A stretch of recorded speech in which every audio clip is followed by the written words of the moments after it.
နှလုံးစိတ်ဝမ်းကိုအေးချမ်းမှုလူသားတိုင်းရဲ့နှလုံးစိတ်ဝမ်းအေးချမ်းမှုပေးစွမ်းနိုင်တဲ့တရားတွေအဆုံးအမတွေသာဖြစ်ဘုရားရှင်ကိုယ်တိုင်ကဗုဒ္ဓသောဘဂဝါဘောရာယဓမ္မံဒေသေတိမြတ်စွာဘုရားပေါ်မှာယုံကြည်ချက်ရှိကြတဲ့တကယ်ကိုလေးလေးမြတ်မြတ်မြတ်စွာဘုရားရဲ့ဂုဏ်ကိုမျက်နှိုးကိုးကွယ်ကြတဲ့ယဟန္တာအရှင်မြတ်တွေကလိုနှလုံးသွင်းတယ်လဲဆိုသောဘဂဝါထိုမြတ်စွာဘုရားသည်ဗုဒ္ဓမိမိကိုယ်တိုင်ကသစ္စာလေးပါးကိုသိရှိနားလည်ပြီးဖြစ်၍ဘောရယတရဝရီသစ္စာလေးပါးတရားအမှန်တရားကိုသိရှိနားလည်ဖို့ရာအတွက်ဓမ္မတရားကိုဒေသေတိဟောပြောတော်မူတာဖြစ်တယ်အဲ့တော့မြတ်စွာဘုရားဟောတဲ့တရားဟာအမှန်တရားကိုသိရှိဖို့အတွက်လည်းအထောက်အကူဖြစ်တယ်လို့ဆိုလောကမှာအမှန်မသိသည့်အတွက်ကြောင့်လမ်းလွဲပြီးဆင်းရဲဒုက္ခရောက်နေကြတာများစွာရှိတယ်။မှန်တရားသိခြင်းလို့မရနိုင်ကြဘူး။မြတ်စွာဘုရားရဲ့အဆုံးအမတိုင်းယုံကြည်ချက်နဲ့လိုက်နာကြမယ်ဆိုလို့ရှိရင်မင်္ဂန်နဲ့လမ်းကြောင်းပေါ်ရောက်သွားမှာထို့တူပဲဒန္တောသောဘဂဝါဓမ္မထာယဓမ္မံဒေသေတိသောဘဂဝါဘုန်းတော်ကြီးမာထိုရှင်တော်မြတ်ဘုရားဟာဒန္တောမိမိကိုယ်တိုင်ကတကယ်ကိုယဉ်ကျေးတဲ့စိတ်နှလုံးရှိပြီးတော့ဓမ္မထာယသရဝါတွေကိုလည်းယဉ်ကျေးဖို့အတွက်ဓမ္မံဒေသေတိတရားဟောပြောတော်မူတာဖြစ်တယ်ဆိုလိုတာကမြတ်စွာဘုရားရဲ့အဆုံးအမကိုနားလိုက်ရတဲ့ပုဂ္ဂိုလ်တွေဟာရိုင်းသူတွေယဉ်ကျေးသွားဒီလိုဆိုကာယကံမှုဝစီကံမှုမနောကံမှုလို့ဆိုလေရိုင်းပြနေမှုတွေဟာမြတ်စွာဘုရားရဲ့တရားနားတဲ့ကြားလိုက်တာနဲ့ယဉ်ကျေးသွားကြတယ်ရိုင်းဆိုင်တဲ့အနေထားတွေပျောက်သွားကြတယ်ဆိုပါစို့အလဝကဗီလူကြီးတို့လွန်ချမ်းတဲ့စိတ်ချမ်းကိုယ်ချမ်းခက်ထန်တဲ့ပုဂ္ဂိုလ်တွေဟာလေမြတ်စွာဘုရားရဲ့အဆုံးအမတရားကိုယဉ်တဲ့နှလုံးထဲရောက်သွားတာနဲ့ဟာယဉ်ကျေးသွားနာလာဂိရိဆင်ကြီးလို့အရက်ကုန်းမောင်းတိုက်ပြီးတော့မြတ်စွာဘုရားရှိရာလွတ်လိုက်တယ်နာလာဂိရိဆင်ကြီးဟာလေမြတ်စွာဘုရားနဲ့တွေ့တဲ့အခါမှာယဉ်ကျေးသွားတယ်အဲ့ဒီလိုလောကရိုင်းဆိုင်တဲ့ပုဂ္ဂိုလ်တွေယဉ်ကျေးမှုပေးနိုင်တာမြတ်စွာဘုရားရဲ့အဆုံးအမတရားပဲဖြစ်တယ်အင်္ဂုလိမာလလိုကဘာကျော်လူသက်သမားကြီးဟာအဗ္ဗဓမ္မနှိမ့်နှင်းရခက်လို့တိုင်းပြည်အုပ်ချုပ်တဲ့ကောသလဘုရင်ကြီးကတောင်စိုးရွံ့ရတဲ့ကြောက်ရွံ့ရတဲ့ဘုရင်အာနာတောင်ချင်းချောက်လာတဲ့အင်္ဂုလိမာလလူဆိုးကြီးကိုတောင်မြတ်စွာဘုရားရဲ့စကားတခေါကလိမ္မာယဉ်ကျေးသွားစေမြတ်စွာဘုရားကိုဓာထမ်းပြီးလိုက်တဲ့အခါနောက်ကနေပြီးမှီအောင်မလိုက်နိုင်တဲ့အတွက်ဟေးယဟန်ရပ်လိုက်လို့អော်လိုက်တဲ့အချိန်မြတ်စွာဘုရားငါကရပ်နေတာပါမင်းမဲ့ရပ်ဖို့လိုပါတယ်ဒီစကားလေးတစ်ခေါကသူ့ဘဝကိုပြောင်းလဲသွားစေတာဖြစ်တယ်မြတ်စွာဘုရားကငါရပ်ထားတယ်မင်းရပ်ဖို့လိုတယ်လို့ပြောလိုက်တဲ့စကားဟာသူ့ရင်ထဲမှာထိသွားတဲ့စကားလုံးဖြစ်လို့ဒီအဓိပ္ပာယ်ကိုသူဟာသိကျင်တဲ့စိတ်တွေကနှိုးဆွားလို့ဘုရားကိုမေးလျောက်တဲ့အခါမင်းဟာသူများအသက်တွေတတ်ပြီးမကောင်းမှုအကုသိုလ်တွေကိုမင်းမရပ်သေးဘူးငါကဒါတွေမလုပ်တော့ဘူးရပ်သွားပြီမကောင်းမှုအကုသိုလ်လုပ်တာငါရပ်လိုက်ပြီအဲ့ဒါကိုရည်ရွယ်ပြီးပြောတာမင်းရပ်ဖို့လိုတယ်ငါရပ်ပြီးနေပြီဆိုတဲ့စကားတစ်ခုဟာသူ့ရင်ထဲနှလုံးထဲရောက်ထိသွားအလုံးချမ်းသာရဆက်တဲ့အင်္ဂုလိမာလလိုလူဆိုးကြီးတောင်လိမ္မာရင်ကျေးသွားတယ်ဆိုတဲ့မြတ်ဗုဒ္ဓရဲ့အဆုံးအမတရားသူတို့ဆိုတယ်တန်တောသောဘဂဝါသမထာယဓမ္မတေတိတိသောဘဂဝါထိုမြတ်စွာဘုရားဟာတန်တောမိမိရဲ့စိတ်နှလုံးကအလုံးအေးချမ်းသည်ဖြစ်၍သမထာယနှလုံးစိတ်ဝမ်းအေးချမ်းဖို့အတွက်ဓမ္မတေတိတိတရားဓမ္မဟောပြောတာပဲဖြစ်မြတ်စွာဘုရားတရားနာလဲရတဲ့အခါစလုံးစိတ်တွေအေးချမ်းသွားစိတ်နှလုံးတွေအေးချမ်းသွားပဒါစာရာတို့လိုပဒါစာရီတို့လိုတောကကြောင့် ရှင်ထဲမှာပူပြီးတော့အယူမဘဝရောက်နေတဲ့ပုဂ္ဂိုလ်တွေမြတ်စွာဘုရားရဲ့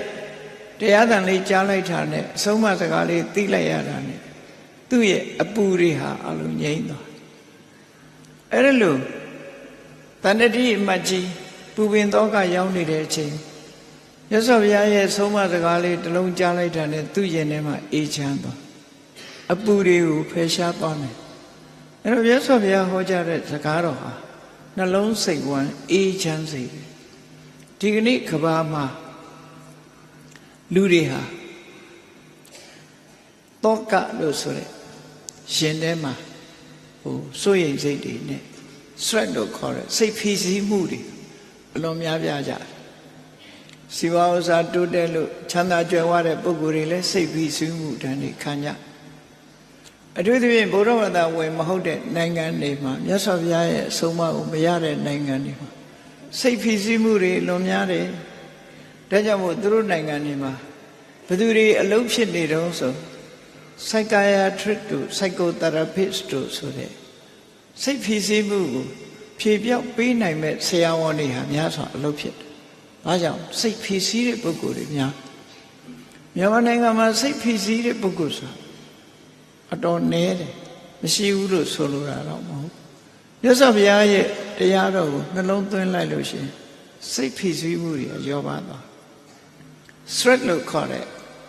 စိတ်နှလုံးဖိစီးမှုဟာရာခိုင်နှုန်းနဲ့တွက်ကြည့်မယ်ဆိုရင်မြန်မာနိုင်ငံမှာအလွန်နည်းပြီးတခြားနိုင်ငံတွေမှာအလွန်များပြားဘာကြောင့်များပြားတာတော့ဆိုမြတ်စွာဘုရားရဲ့အဆုံးအမတရားတော်တွေကိုမကြားနာရလို့မြန်မာလူမျိုးတွေက stress ဘာကြောင့်နည်းတယ်လဲဆိုရင်မြတ်စွာဘုရားရဲ့အဆုံးအမတရားကိုကြားနာရဒါကြောင့်မို့လို့မြန်မာနိုင်ငံလာပြီးတရားဓမ္မကြကြကျိုးကိုအားထုတ်တဲ့ပုဂ္ဂိုလ်တွေသူတို့ရဲ့ stress တွေစိတ်ဖိစီးမှုတွေကိုလျှော့ချဖို့ဒီ mindfulness ဆိုတဲ့လေ့ကျင့်ခန်းကိုဒီကနေ့သူတို့ဟာသင်ကြားပို့ချပေးနေကြ business တစ်ခုလုပ်တော့မယ်ဆိုရင် mindfulness အဲ့ဒီ mindfulness သူတို့လုပ်တဲ့အလုပ်ဟာတကယ်တော့မြတ်ဗုဒ္ဓရဲ့အဆုံးအမတတိပဋ္ဌာန်နိလမ်းပဲဖြစ်တယ်သို့တော့စနစ်တကျ mindfulness မဟုတ်ဘူးမြတ်စွာဘုရားဟောကြားတဲ့ဒီတတိပဋ္ဌာန်ကျင့်စဉ်တိုင်းကျင့်မယ်ဆိုရင်နှလုံးစိတ်ဝမ်းအေးချမ်းမှုပြေဝရကြမှာဖြစ်တယ်။ဒါမှ mindfulness လေးနဲ့ဒီမဲ့ stress ကိုလျှော့ချတယ်။စိတ်ဖိစီးမှုတွေကပျောက်ကင်းသွားကြလို့ဒီကနေ့ mindfulness based stress reduction ဆိုတဲ့ကျင့်စဉ်တစ်ခုသူတို့ဟာဟောပြောပြီးလူတွေဟာအဲ့ဒါကိုပဲသင်ယူပြီးကိုယ်တဏ္ဍာမှာရှိတဲ့ stress တွေကိုလျှော့ချနေကြ။ဘာကြောင့်ဒီ stress ဖြစ်တယ်ဆိုတာအကြောင်းကိုသိချင်မှသိကြမြတ်စွာဘုရားဟောပြောတဲ့တရားတွေကဘာကြောင့်ဖြစ်တယ်ဆိုတာရယ်ဘယ်လိုလုပ်ရမယ်ဆိုတာရယ်နော်အလုံးဖြည်းဖြည်းဝဝဟောကြားဆုံးမတာဖြစ်တယ်ဟောစိတ်ရဲ့ထွက်ပေါက်တွေမြတ်စွာဘုရားဟောကြားဆုံးမပေးခဲ့တယ်ဆိုတော့ယင်ထဲမှာအမုန်းတရားတွေရှိနေလို့ရှင်မေတ္တာဘာဝေတ္တဘာဒေါသတမဟာနာယကိုယ်ရင်ထဲကအမုန်းတရားတွေဖယ်ရှားပစ်ဖို့ဆိုရင်မေတ္တာပွားရမယ်ဆိုရသော်ဘုရားရဲ့အဆုံးအမတိုင်းရင်ထဲမှာမေတ္တာရအောင်ပွားလိုက်ရင်အမုန်းတရားတွေထွက်သွားဖြစ်တယ်မုန်းတိမှုပျောက်ကင်းသွားသည့်အထိအောင်မေတ္တာကိုတည်ဆောက်အောင်မယ်သူတို့ဆိုတယ်အေးဒီကနေ့ခေတ်မြန်မာလူမျိုးတွေအချို့မေတ္တာပွားတယ်ဆိုတာကုသိုလ်ရဖို့တို့စိတ်ကအောင်မေပြီးပွားတာလည်းရှိတယ်မေတ္တာချုပ်မှလုံနေဆိုရင်မေတ္တာပို့ရင်အန္တရာယ်ကင်းတယ်ဆိုပြီးတော့ပွားတာလည်းရှိကြတယ်တကယ်ကတော့မေတ္တာပွားတဲ့ဟာရင်ထဲကအမုန်းတရားကိုဖယ်ရှားဖို့ပွားတာသာဖြစ်တယ်ခေါင်းကိုက်နေလို့ရှိရင်ခေါင်းကိုက်ပြောက်စေးတောက်တယ်လို့ပဲရှင်ထဲမှာအမုန်းတရားရှိနေလို့ရှိရင်အဲ့ဒီအမုန်းတရားကိုဘာနဲ့ဖယ်ရှားမလဲဆိုမေတ္တာနဲ့ဖယ်ရှားရှင်ထဲကအမုန်းတရားတွေရှင်းသွားပြီဆိုတော့မှကိုယ့်ရဲ့မေတ္တာနဲ့ထိရောက်မှုပါသူများကကိုယ့်ကိုခင်မင်းလာဖို့ပွားတာမဟုတ်ဘူးကိုယ့်ရင်ထဲကမေတ္တာကိုယ့်ရင်ထဲမှာအမုန်းတရားတွေပျောက်သွားဆေးတောက်တယ်လို့ပဲမေတ္တာပွားတယ်လို့တူမှတ်ဒါဟာမှန်ကန်တဲ့လုပ်ရတစ်ခုဖြစ်ကိုယ့်ရင်ထဲမှာရောက်နေတဲ့ဒေါသဆိုတဲ့အပူမီးမုန်းတီးတဲ့စိတ်ဓာတ်တွေပျောက်ဖို့ဆိုရင်မေတ္တာပွားလို့သူတို့ဆိုလို့တယ်မေတ္တာပွားတယ် တလောကလုံးအလုံးပေါ်မှာညီတူညီမျှမေတ္တာထားနိုင်သွားပြီပထမအစပြိုးပြီဆိုရင်ကိုမေတ္တာရှိတဲ့အမျိုးသားဆိုမျိုးသားချင်းမျိုးသမီးဆိုမျိုးသမီးချင်းခင်မင်တဲ့ပုဂ္ဂိုလ်တွေကစပြီးတော့မေတ္တာကိုစပြိုးပြီးမုန်းတိတဲ့ပုဂ္ဂိုလ်ကိုနောက်ဆုံးထားပြီးမုန်းတိတဲ့ပုဂ္ဂိုလ်ပေါ်မှာမုန်းတိစိတ်ပျောက်သွားပြီဆိုရင်ဒါမေတ္တာအောင်သွားပြီလို့ဒီလိုဆိုလို့တယ်အတိုင်းအတာတစ်ခုကအဲ့လိုလို့အဲ့တော့မြတ်စွာဘုရားဟောကြားတဲ့နိလန်းတွေဟာသူထွက်ပေါက်နဲ့သူဖြည့်စည်းနဲ့ဖြည့်အန်တီဒုတ်ဆိုတာရှိပြီးသားဒါကြောင့်မို့လောကမှာရှင်တွင်နှလုံးစိတ်ဝမ်းအေးချမ်းမှုမြတ်စွာဘုရားတကယ်မှန်ကန်တဲ့ဤစနစ်တွေကိုဟောကြားပေးခဲ့တာဖြစ်တယ်ပရိနိဗ္ဗုတောသောဘဂဝါပရိနိဗ္ဗာနာယဓမ္မံတိတိသောဘဂဝါထွမြတ်စွာဘုရားသည်ပရိနိဗ္ဗုတောမိမိကိုယ်တိုင်ရှုံးနှံခန္ဓာချုပ်ငြိမ်းအောင်ကျွန်တော်မူပြီးဖြစ်ပြီပရိနိဗ္ဗာယသရဝါတွေကိုလည်းပဲဒုက္ခတွေငြိမ်းသွားအောင်ဓမ္မံတေတိတိတရားကိုဟောလောကမှာဒုက္ခဆိုတာခန္ဓာရှိရင်ရှိနေခန္ဓာရှိရင်ချမ်းသာသူရောဆင်းရဲသူပါယာရုကြီးသူရောယာသူငယ်သူပါကြီးသူရောငယ်သူပါခန္ဓာရှိရင်ရှိသမျှနော်ဘယ်သူခန္ဓာပဲဖြစ်ဖြစ်ဆင်းကြီးလိုကြီးတဲ့ခန္ဓာပဲဖြစ်ဖြစ်ပဝဲစိတ်လိုငယ်တဲ့ခန္ဓာပဲဖြစ်ဖြစ်ဒုက္ခဆိုတာရှိတယ်ခန္ဓာရှိရင်ဒုက္ခရှိအဲ့ဒီဒုက္ခငြိမ်းဖို့ရအတွက်မြတ်စွာဘုရားဤစနစ်တွေကိုပြီးခဲ့တယ်လို့သူဆိုတယ်အဲ့ဒါမို့မြတ်စွာဘုရားသခင်ကိုရောမြတ်ရဲ့အဆုံးအမကိုရရှိထားကြတယ်ဘုန်းကြီးတို့တွေဟာအလွန်ကံကောင်းရတယ်သို့သောကံကောင်းတယ်လို့ဆိုရုံနဲ့မပြီးသေးဘူးမြတ်စွာဘုရားရဲ့အဆုံးအမတိုင်းလိုက်နာကျင့်သုံးကြရမှာဖြစ်တယ်ပေါ့ဒီအဆုံးအမတရားတွေရရှိထားလို့ကံကောင်းကြတယ်သို့သောဒီအဆုံးအမတရားတော်တွေကိုလိုက်နာမှုမပြုသေးဘူးဆိုလို့ရှိရင်အပြည့်အဝကံကောင်းခြင်းကိုကံကောင်းတဲ့အကျိုးကိုခံစားကြရမှာမဟုတ်ဘူးအပြည့်အဝခံစားဖို့ရတယ်မြတ်စွာဘုရားဆုံးမတဲ့အတိုင်းဘုန်းကြီးတို့တွေလိုက်နာကျင့်သုံးကြရမှာဖြစ်တယ်အေးဒါကြောင့်မို့နှလုံးစိတ်ဝမ်းအေးချမ်းစေနိုင်တဲ့မြတ်ဗုဒ္ဓရဲ့အဆုံးအမတရားတော်တွေတို့တွေမှတ်သားနိုင်ယူကြရမှာဖြစ်တယ်မြတ်စွာဘုရားသခင်ကိုရောမြတ်ဟာလောကသားတွေကိုကြည့်လိုက်တဲ့အခါမှာမဟာကုံမေခပฏิပန္နောလောကတန်လိဝါသောလောကလူသားတွေဟာလမ်းလွဲလိုက်နေကြတယ်တတ္တနတ်ထင်ညောကောစီအညတရမယမက္ခံဓာတိတာလမ်းမှန်ကိုပြနိုင်တာငါမှတပါးဘယ်သူမှမရှိဘူးလို့တရားရည်ရဲ့အခြေအနေကိုမြတ်စွာဘုရားလမ်းမှန်ဖော်ပြလိုက်အဲ့တော့လောကမှာထွက်မြောက်ရလမ်းဆိုတာတခုတည်းပဲဘာကိုမြတ်စွာဘုရားလမ်းစဉ်ဖြစ်ချက်မှတ်ပြောခဲ့တယ်လဲဆိုမစ္စည်းမပฏิပဒါမစ္စည်းမပฏิပဒါဆိုတဲ့လမ်းကြောင်းကိုမြတ်စွာဘုရားဖော်ထုတ်ဟောကြားတော်မူခဲ့အဲ့ဒီမစ္စည်းမပฏิပဒါဆိုတဲ့လမ်းကြောင်းဟာသမ္မာဒိဋ္ဌိအမှန်တိုင်းမြင်မှုထို့သောအမှန်တိုင်းမြင်မှုအတွက်အမသင်္ကပ္ပမှန်မှန်ကန်ကန်တွေးတောတတ်မှုဆိုတဲ့ဒီနှစ်ခုဟာဥဆောင်ရမှာဖြစ်တယ်ဘယ်ပြဿနာပဲဖြစ်ဖြစ်အမှန်တိုင်းမြင်ဖို့လိုအပ်တယ်ပေါ့အမှန်တိုင်းမြင်မှဖြေရှင်းနိုင်တာဖြစ်တယ်အမှန်တိုင်းမြင်တယ်ဆိုတာကဲစဉ်းစားကြည့်အောင်ဘုန်းကြီးတို့တွေလောကသားတွေကဘယ်လိုမြင်တယ်လဲဆိုအေးလူဘဝကြီးကပျော်စရာကြီးပဲလူဘဝကိုအကြောင်းပြုပြီးတော့ပိဋိဒုက္ခတွေသောမနတာတွေဖြစ်ရလူဘဝကြီးဟာจิตတ်ဆရာကြီးပဲနော်ယာရုဂုံသိန်းစီစိန်ဥစ္စာတွေနဲ့သားတွေသမီးတွေနဲ့ပျော်ပျော်ရွှင်ရွှင်လူဘဝကြီးဟာจิตတ်ဆရာကြီးလို့ဒီလိုတွေးမိကောင်းတွေးမိကြလိုက်အစဉ်ပြေးနေတဲ့ပုဂ္ဂိုလ်တိုင်းဟာလူဘဝကိုပျော်စရာလို့တွေးလိုက်တယ်သို့တော့နည်းနည်းလေးစောင့်ကြည့်လိုက်ဖရာအလောင်းတော်တွေစဉ်းစားသလိုစဉ်းစားကြည့်လိုက်ကိစ္ဆံဝတ္တယံလောကောအပ္ပနောလောကလူသားတွေဟာဒုက္ခရောက်နေပါလားဘာကြောင့်ဒုက္ခရောက်နေသလဲဆိုလို့ရှိရင်သာယတိစေဝ ဇီယတိစမိယတိစမွေးလာရတယ်မွေးလာပြီးတော့တဖြည်းဖြည်းအိုရတယ်အိုးလာပြီးတော့နောက်ဆုံးမှသေရတယ်အေးဘုန်းကြီးတို့တွေလူတိုင်းဟာငယ်ငယ်ရွယ်ရွယ်ဖြတ်ဖြတ်လက်လက်ချမ်းချမ်းမာမာနေခြင်းတော့လဲနေခွင့်ရလားမရဘူးအဲ့ဒီဟာယံပိဿာနလဘတိတံပိဒုက္ခံဆိုတပည့်စကြာအဲ့ဒါပြောတာနော်မြတ်စွာဘုရားဒုက္ခကိုပေါ်ပြတဲ့နေရာမှာမအိုခြင်းလဲအိုရမှာပဲမနာခြင်းလဲနာမှာယောဂမရခြင်းလဲရမသေးခြင်းလဲသိရမှာဆိုအဲ့ဒါကိုလူချင်တာတွေမဖြစ်တဲ့ဒုက္ခကြီးမားတဲ့ဒုက္ခတွေ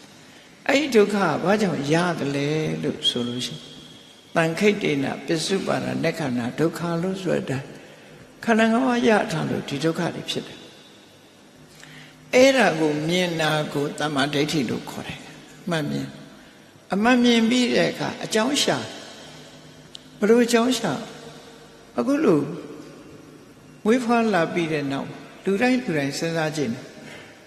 ဘုန်းကြီးတို့တစ်နှစ်သားကနေနှစ်နှစ်သားနှစ်နှစ်သားကနေသုံးနှစ်သားဒီလိုလူဘဝတွေကိုပြန်တွေးကြည့်လိုက်မယ်ဆိုလို့ရှိရင်လူဘဝတွေဆယ်စုနှ